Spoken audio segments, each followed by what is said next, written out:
All right, so what's up, everyone? I'm gonna quickly recap this Intel trade we took today. It was a beautiful V shape here, and calls ended up actually going, 10% today. And this is actually called out to me from a couple of our members who watched my boot camp and look for the same things I do in a map setup.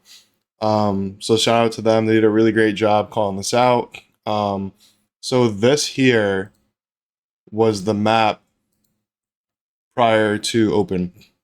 So right off the bat, we have a huge ceiling node here at 130 with 2.3 million volume. Spot prices below it. So that is, calling for a ceiling at 130. And we have this huge major positive node at 120.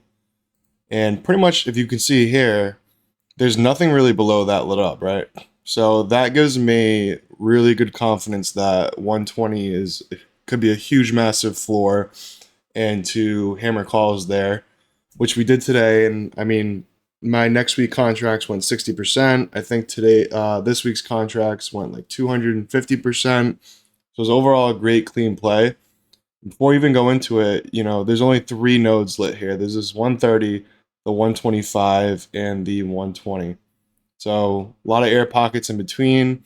That's where I preach, to find maps like that because, moves are very clean, and they pay really, really, really well.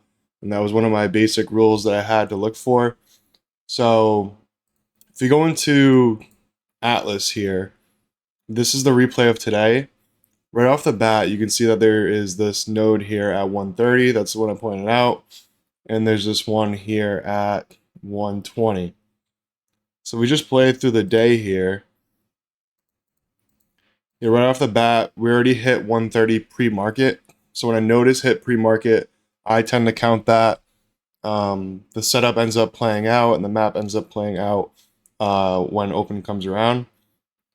So we just keep going down right to this 120 node here. And I love playing first taps of, fresh king nodes. Those have an 80% chance of reversing and actually acting as a support. So first touch, I would always play. It's a new fresh king node. There was nothing really below it in terms of the map. So as you can tell here, we just end up shooting up off of it.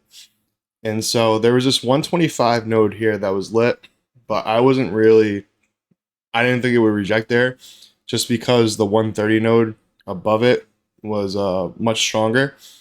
And the king node actually, once we go through the map, ended up shifting upwards too. So I figured that those all would have an upwards pull to bring us through 125. So right off the bat, we just end up shooting right off of 120. And we get this nice V-shaped recovery off of it. It was pretty much just a whole trend day up, all the way to 130.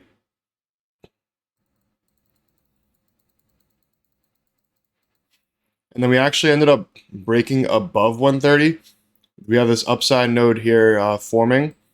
And I am looking tomorrow to see if we get a nice little continuation play. And that 130 holds as a new fresh support. And you can see all these upper nodes building. And then on the Vex too, there's a lot of upper nodes that are building for next week. So if you look at the map here, I'll play through the map also.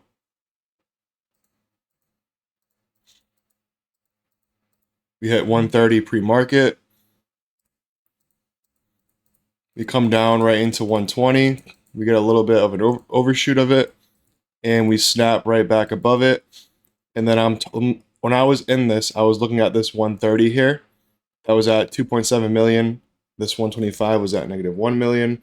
And I was also looking here at this 150 for 717. This king node here, once we start going up, actually shifted to this upper side over here. So that led me to believe that, people are bullish on Intel, dealers are building positions higher, and it all pretty much just depends on this 130 here. If we break above that and use as support, 135 will grow, 141, 150.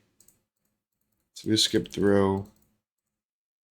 I'll flip to the 5-minute. Yeah, we end up hitting 130 from that 120.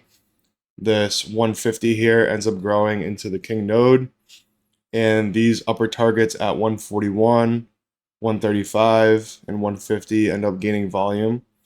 So now that we are above 130, I want to see that used as a floor, and I want to kind of see the same thing happen where we go a positive node to positive node and get a continuation play on Intel for the rest of the week.